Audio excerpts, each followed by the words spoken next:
کہنا تو میں نے ہے ہی, جو کہ سامنے عمر فاروق ہیں, لہذا پر میں کہہ دیتی ہوں میں نے دیا خزانے کو. حضرت عمر نے جمع کرا لیا. میں یہ کیا بات ہوئی, میرے گھر والے جو مرضی کریں, ان کا معیار زندگی جس طرح کا مرضی ہو. اور حضرت عمر ایک جملہ کہا کرتے تھے, اللہ کرے کہ یہ باتیں اس دور حاضر میں ہماری سمجھ میں آئیں. حضرت عمر فاروق رضی اللہ تعالیٰ عنہ اپنے بچوں کو فرمایا کرتے تھے کہ بہت آدمی کو بھوک لگی ہو نا, اور پھر اس کی پسند کا کھانا پکا ہو, تو اتنے شوق سے وہ اس کھانے کو دیکھتا ہے نا, فرمایا اس طرح پوری قوم اپنے بادشاہوں کے خاندان کو دیکھتی ہے, اس تیزی کے ساتھ دیکھتے ہیں کہ ان کے گھر میں کیا ہو رہا ہے, ان کا معیار زندگی کیا ہے, ان کا سٹیٹس کیا ہے. سیدنا فاروق اعظم رضی اللہ تعالی عنہ نے اپنے گھر کے اندر اپنے بچوں, آپ کے بچے دونوں کاروبار کے لیے مصر گئے, تو وہاں کے گورنر صاحب نے لوگوں سے, ایک بہت بڑا قافلہ گیا مدینے سے مصر تجارت کے لیے, جاتے ہیں نا آج بھی قافلے کئی ملکوں میں, تو یہ گئے تجارت کے لیے. تو حضرت عبداللہ ابن عمر اور حضرت عبید اللہ ابن عمر, حضرت عمر کے دونوں بیٹے گئے. جناب عمر فاروق کے بچے جب وہاں پہنچے تو مصر کے گورنر نے نا لوگوں کو تعارف کرایا کہ یہ عمر فاروق کے بیٹے ہیں. یہ حضرت, یہ چودھری کے بیٹے کو کون بتاتا ہے کہ تو چودھری کا بیٹا ہے؟ باہر والے بتاتے ہیں, گھر والے جی.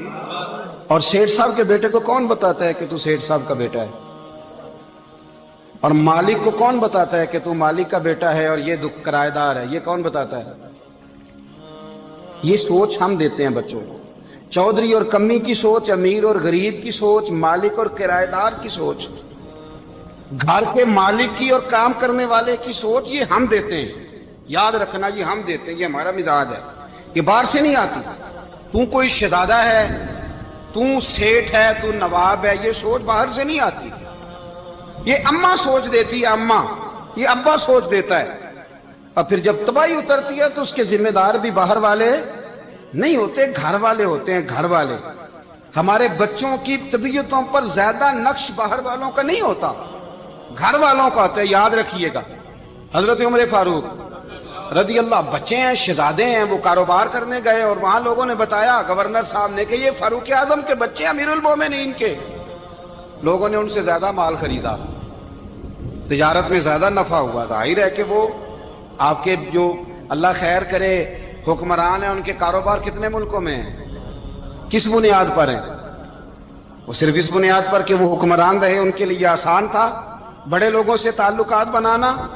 حضرت عمر فاروق رضی اللہ تعالیٰ عنہ کے بچے ڈھیروں مال کما کے جب واپس آئے نا, تو حضرت عمر سے آ کے بچوں نے بطور محبت کا, ابا جی اللہ نے بڑا ہی فضل کیا ہے, بڑا مال کمایا الحمدللہ, یہ دیکھیں کتنا نوازا ہے. تو حضرت عمر کہنے لگے سارے قافلے نے اتنا ہی کمایا ہے, سارے قافلے نے اتنا ہی کمایا ہے؟ تو حضور نہیں, سارے قافلے نے اتنا نہیں کمایا, سب کو اتنا نہیں ملا. وہ تو وہاں گورنر صاحب نے لوگوں کو تعارف کرایا تھا کہ یہ عمر کے بچے ہیں, تو لوگوں نے پھر ہم سے بڑا ہی خریدا. تو حضرت عمر فرمانے لگے ٹھیک ہو گیا, میں بات سمجھ گیا ہوں, اس طرح کرو جو تمہاری اصل زر تھی نا, جو راز تھی, وہ رکھ لو اور باقی سارا مال مال خزانہ میں جمع کرا دو. اس لیے کہ یہ تم نے تجارت نہیں کی, یہ تم نے اپنے باپ کا نام بیچا ہے, یہ تم نے امیر المومنین کے بیٹے ہونے کا فائدہ اٹھایا ہے. فرمایا یہ تمہارا نہیں حق, یہ مسلمانوں کا ہے, اس لیے کہ یہ مال تم نے محنت سے نہیں کمایا, یہ باپ کی کرسی کا فائدہ اٹھایا ہے. اور فرمایا اگر تم نے مال جمع نہ کرایا تو میں مال بھی لے لوں گا زبردستی اور کوڑے بھی ماروں گا, ڈبل سزا دوں گا. مرضی سے جمع کراؤ گے تو کوڑوں سے بچ جاؤ گے. بڑے بیٹے نے تو جمع کرا دیا, تو چھوٹا تھوڑا پریشان ہوا. تو حضرت عبداللہ ابن عمر چھوٹے کا ماتھا چوم کے کہنے لگے بیٹے چپ کر کے جمع کرا, یہاں بھی فخر کر کے ہم عمر کے بیٹے ہیں, اور قیامت میں بھی فخر کریں گے کہ ہم فاروق اعظم کے بیٹے ہیں. یہاں بھی ناز کریں گے اور وہاں بھی ناز کریں گے کہ عمر کے بچے ہیں.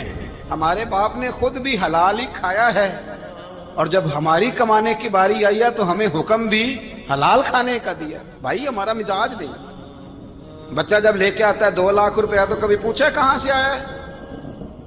جب وہ پہلے دن غلط دوستوں کے پاس جا کے بیٹھتا ہے تو کبھی نکالا ہے گھر سے اسے.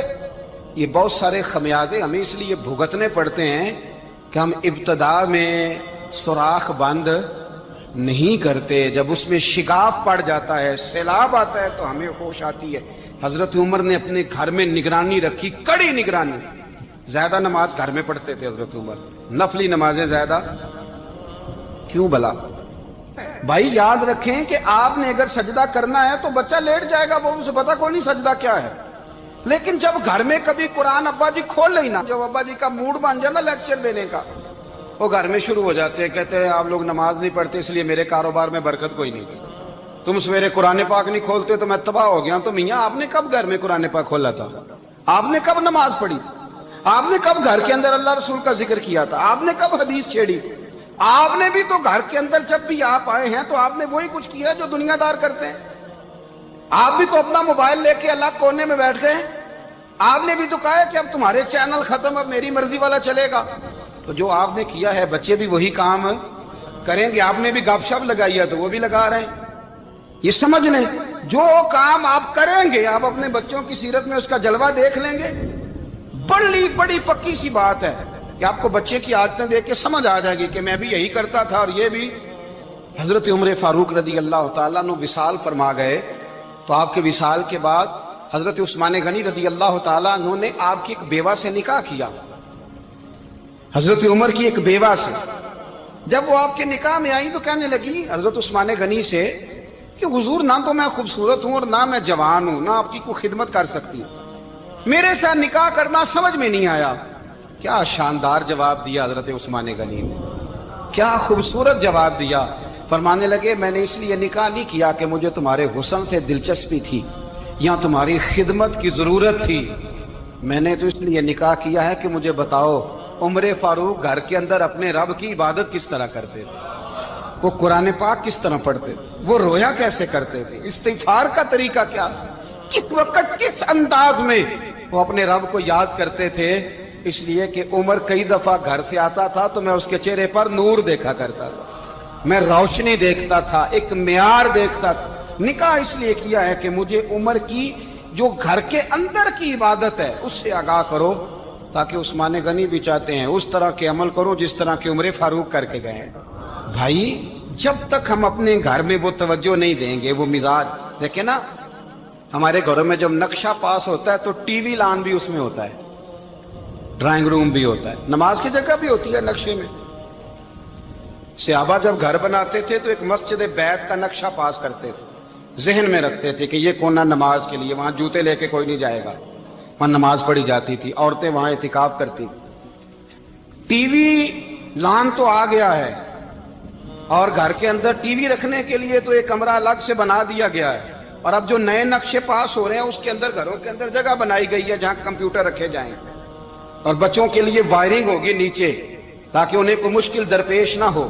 یہ ساری چیز ہم نے نہانے کے لیے گھروں کے اندر اتنے بڑے واش روم بنائے ہیں کہ لگتا یہ ہے کہ سوائے نہانے کے اور کام ہی نہیں کوئی گھر میں ہوگا، ہر چیز آ گئی۔ پر اللہ کرے کوئی تفسیر بھی ٹیبل پہ پڑی نظر آئے، کوئی حدیث کی کتاب بھی ٹیبل پہ پڑی نظر آئے۔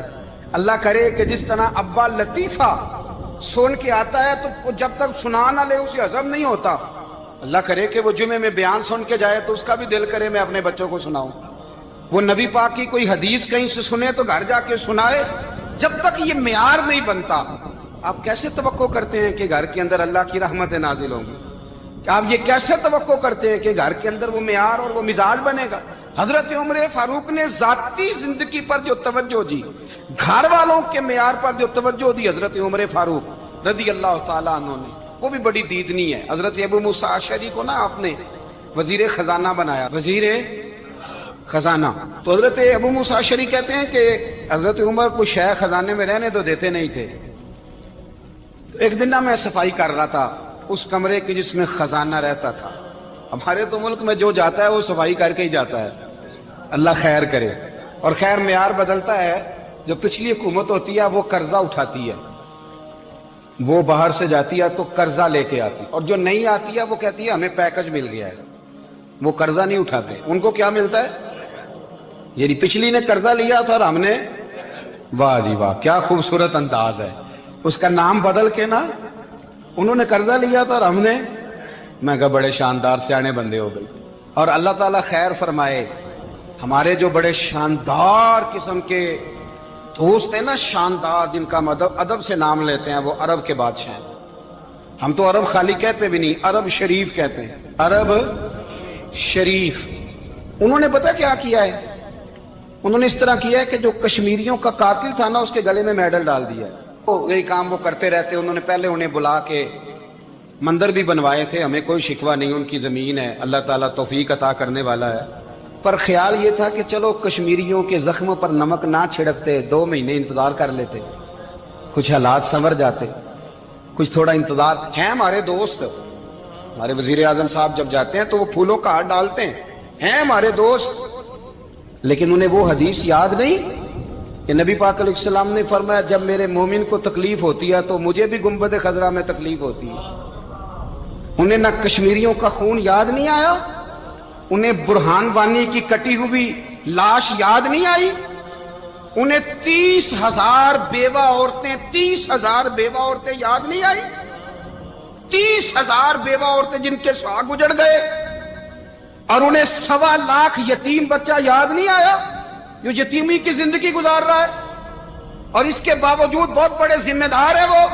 مجھے پڑھ لینے دو آج احمد فراز کا شعر، وہ ہمارے مکتب کوئی ایسا نہیں کہ وہ مولوی تھا، وہ غیر جانبدار تھا، پر مجھے آج پڑھ لینے دو اس کا شعر، ایک کلیجے کا درد ہے، پڑھ لینے دو۔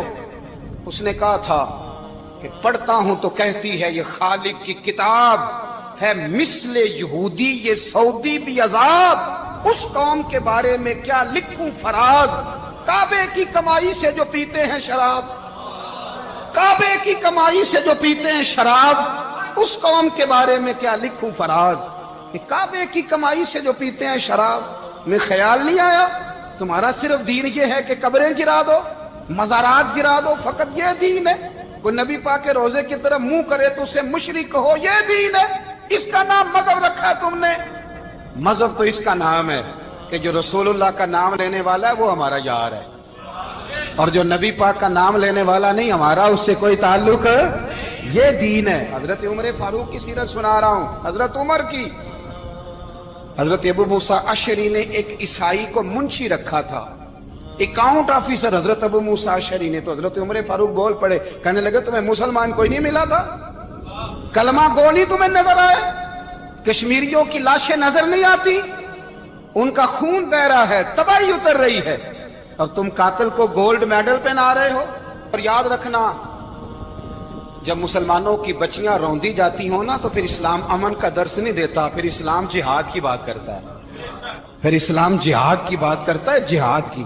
وہ قومیں غیرت مند نہیں ہوتی کہ جن کے گھروں میں آگ لگی ہو اور وہ غیروں کو ہار پہناتی پھرے۔ اللہ کا کچھ خوف کرو، زندگی مختصر ہے، دبئی میں کتنے رہے اور کتنے چلے گئے، خدا را کچھ خدا۔ تم سے اچھے تو وہ نیو یارک کے رائٹر ہیں جو کم از کم اپنے کالموں میں کشمیر کی بات کرتے ہیں، تم سے اچھا برطانیہ کا وہ شخص ہے جو کم از کم BBC لندن پہ رپورٹ جاری کرتا ہے تو کہتا ہے کشمیر پہ ظلم ہو رہا ہے، تم سے تو وہ اچھے رہ گئے۔ تم نے بات کرنا تو دور کی بات، تم نے دشمنوں کے گلے میں ہار پہنانے شروع کر دیے۔ کل جب پوچھیں گے بلا کے تم کو اپنے سامنے، کیا جواب جرم دو گے تم خدا کے سامنے؟ بڑی تکلیف ہوئی، بڑی تکلیف ہوئی۔ وہ نا منصور حلاج کو پھانسی دی جا رہی تھی، تو حضرت جنید بغدادی بھی آ کے دیکھنے لگے، تو منصور حلاج کہنے لگے بابا سارا زمانہ دیکھے پر تو نہ دیکھ، سارا زمانہ تماشا دیکھے انہیں تو پتا کوئی نہیں نا، تو نہ دیکھ۔ عرب شریف والو، ٹرمپ اسے انعام دیتا تو تکلیف کوئی نہیں تھی، ملکہ وکٹوریا اسے انعام دیتی تو تکلیف کوئی نہیں تھی، پر تم تو نہ ایسا کرتے، تم تو اپنے تھے، تم تو کلمہ گو تھے، تم تو یہ ظلم نہ کرتے، تم تو یہ حرکت نہ کرتے، میں کہتا ہوں ٹھہر ہی جاتے۔ جانا نہیں دنیا سے، اللہ کے حضور حاضر نہیں ہونا۔ جب رسول اللہ قبر میں آئیں گے تو کیا جواب دو گے؟ خدا را، حضور نے فرمایا تھا گناہ روک نہیں سکتے تو دل میں ہی برا جان لو، ذالک اضعف الایمان، یہ کمزور ایمان ہے، کم از کم اتنی حد تک تو آ جاؤ، دشمن سے گلے تو نہ ملو۔ خدا را سمجھے، ہمارا پہلا تعارف یہ ہے کہ ہم رسول اللہ کے غلام ہیں۔ اقبال نے کہا تھا وطن کا بت نہ بنانا، وطن کو بت نہ بنانا۔ اقبال کہنے لگے ان تازہ خداؤں میں بڑا سب سے وطن ہے، جو پیرہن اس کا ہے وہ مذہب کا کفن ہے، اس لیے کہ بازو تیرا توحید کی قوت سے قوی ہے۔ اسلام تیرا دیس ہے، اسلام تیرا دیس ہے، کیونکہ تو مصطفی ہے، تو نبی پاک والا ہے، مصطفیٰ والا۔ اسلام تیرا دیس ہے، تو مصطفی ہے۔ امریکہ میں جو مسلمان رہتا ہے ہمارا بھائی ہے، اور پاکستان میں جو مرزائی رہتا ہے اس سے ہمارا کوئی تعلق نہیں ہے۔ حضرت عثمان غنی نے اپنے چچا کے بیٹے سے کہا تھا کہ تو کلمہ نہیں پڑھتا تو تیرا میرا رشتہ کوئی نہیں۔ بلال حبش سے آیا ہے پر میرے نبی کا غلام ہے تو سگے بھائیوں سے بھی آگے ہے۔ ہزاروں قومیں وجود میں آئیں دہر میں خوش کو تر کے رشتے سے، پر ہم نے بنیاد دوستی رکھی یاد خیر البشر کے رشتے سے۔ اپنی ملت پر قیاس اقوام مغرب سے نہ کر، خاص ہے ترکیب میں قوم رسول ہاشم۔ کچھ خیال کرے، پہلا تعارف دین ہے، اگر دین نہیں تو پھر کسی وطن کی کوئی ضرورت۔ اس لیے کہ پاکستان کا تصور اقبال نے پیش کیا نا، تو اقبال کہنے لگے ان تازہ خداؤں میں بڑا سب سے وطن ہے جس کو تم بت بنا کے پوجتے ہو۔ ہمارا وطن تو ہمیں جان سے زیادہ پیارا ہے، پر پہلے پاکستان نہیں، پہلے اسلام، پہلے اسلام تیرا دیس ہے، تو مصطفی ہے۔ تو آمدام برسر مطلب حضرت عمر فاروق رضی اللہ تعالی عنہ۔ حضرت سیدنا ابو موسیٰ اشعری کہتے ہیں کہ میں نے نا صفائی کی، مال غنیمت کی میں نے صفائی کی، تو ایک دینار مجھے نا کہیں پڑا ہوا مل گیا، تو فرماتے ہمیں اجازت ہوتی تھی کہ ایک آدھ دینار ہم اپنی مرضی سے کہیں خرچ کر۔ تو حضرت عمر کے بیٹا گزر رہا تھا، تو حضرت ابو موسیٰ اشعری کہتے ہیں میں نے صفائی کی تو ایک دینار نکلا، تو میں نے وہ ایک دینار نا حضرت عمر کے بیٹے کو دے دیا۔ میں نے کہا لو بیٹا اپنے چچا کی طرف سے تحفہ۔ تو گھر جا کے انہوں نے حضرت عمر کو بتایا کہ چچا نے پیسے دیے ہیں، چھوٹے بچے تھے۔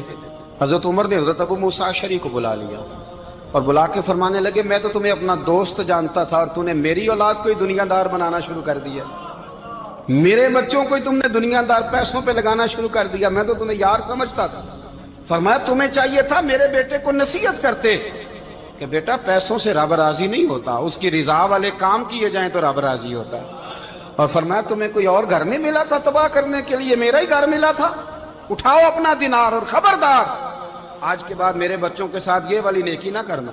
اور ہمارا کیا سٹیٹس ہے، دوستی ہے یہ اس سے جو تحفے زیادہ دے، جو بچوں کو خراب کرنے میں مدد زیادہ کرے اس کے ساتھ یہ رہنا۔ حضرت عمر نے گھر پہ اور سب سے بڑھ کر اپنی ذات پہ توجہ کی۔ حضرت ابو مالک رضی اللہ تعالیٰ عنہ کہتے ہیں میں عمر کے پیچھے پیچھے ایک باغ میں گیا، اکثر اس باغ میں جایا کرتے تھے، اور عمر جا کے نا تو درخت کے نیچے بیٹھ گئے اور فرمانے لگے او امیر المومنین اللہ سے ڈر جا، ورنہ جس رب نے حکومت دی ہے وہ عذاب بھی بڑا دے گا، ڈر جا رب سے۔ کبھی ساری زندگی حضرت عمر نے اپنا کوئی تعارف نہیں کرایا، کبھی نہیں۔ ایک بندے نے آپ کے سامنے تعریف کر دی آپ کی تو فرمانے لگے تو خود بھی ہلاک ہوا اور مجھے بھی ہلاک کر دیا، کیا ضرورت پڑی ہے میری تعریفیں کرنے کی، اتنی دیر میری تعریف میں لگائی، اللہ کا ذکر کرتا رب تجھے ثواب دیتا، حضور پہ درود پڑھتا تو رب تیرے اوپر رحمتیں نازل کرتا، کس چکر میں ہے؟ آج جتنا اچھی کوئی خوشامد کرے اتنی اچھی وزارت ملتی ہے، جتنی اچھی اس کو جو ہے وہ چاپلوسی کرنی آیا درجہ بھی اسے اتنا ہی اچھا ملتا ہے۔ حضرت عمر فاروق رضی اللہ تعالیٰ عنہ آپ کے بیٹے کہتے ہیں، صاحب فتوح الشام نے لکھا ہے، آپ کے صاحبزادے کہتے ہیں میں نکلا تو میرے ابا جی نا اپنی پشت پر مشکیزہ رکھ کے کنویں سے پانی بھر کے آ رہے، میں دوڑ کے آگے گیا، میں نے کہا ابا جی مجھے دے دے۔ فرمانے لگے بیٹا تیرا کیا خیال ہے، کوئی اور نہیں تھا مشکیزہ بھر کے لانے کے لیے، تیرا کیا خیال ہے؟ کہا ابا جی بڑے لوگ تھے پر آپ کیوں اٹھا رہے ہیں؟ فرمانے لگے نفس نا ذرا میرا بڑا ہو گیا تھا، اسے ذرا ذلیل کر رہا ہوں، ذرا اپنا محاسبہ کر رہا ہوں، یہ مجھے کہہ رہا تھا تو بڑی چیز ہے، تو میں نا ابھی مشکیزہ گھر رکھ کے آؤں گا، پھر تیری ماں نے مجھے کہا ہے کہ گھر میں لکڑیاں کوئی نہیں جلانے کے لیے، پھر میں جنگل سے لکڑیاں کاٹ کے لاؤں گا۔ اب میں امیر المومنین بن کے نا تو میرا نفس تھوڑا بڑا ہو گیا۔ اب یقین کریں ہمارا ہاضمہ خراب ہو جاتا ہے جب تک ہمارا تعارف صحیح نہ ہو، ہمارا تعارف ٹھیک نہ ہو، میں یہ ہوتا ہوں میں وہ ہوتا ہوں، چھوڑ مٹی دیں تے مٹی رہنا ہی، مٹی دیں تے مٹی دیں تے مٹی رہنا ہی، ایویں کادی بلے بلے اج مٹی دے اتے بندیا تے کل مٹی دے تھلے، مٹی دیں تے